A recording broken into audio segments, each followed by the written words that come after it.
انك استاذ شريف شحاده اتركه كما تحب، يعني 30 ثانيه.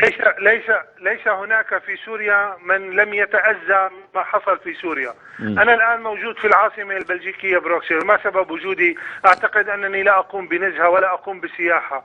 انا ايضا معرض للقتل ولمحاولات من جبهه لا عفوا، بس شو سبب وجودك في بروكسل استاذ شريف؟ نعم، ولو كنت تغلبي يعني هناك محاولة من المجموعات المسلحة لقتلي وقتل أولادي وتفجير سيارتي، وقد قتل مرافقي وفجرت سيارتي. أليس هذا عيبا بحق السوريين وهم في عام 2013 أن يتقاتلوا وأن يأتي الأجنبي من خارج سوريا ليقتلنا؟ نعم، أنا وأسرتي هددنا وكثير من المواطنين السوريين. يعني عفوا، اتخذت من بلجيكا وطن نهائي استاذ شريف؟ أفهم منك ليس وطنا نهائيا.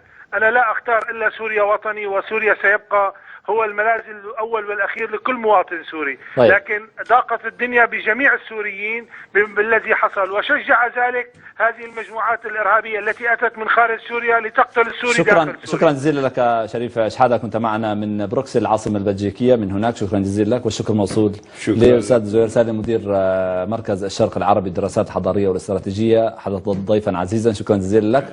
كما شكرا مشاهدينا الكرام على حسن متابعتكم. نلتقي الثلاثاء المقبل. دمتم الله يرعاكم الله معكم.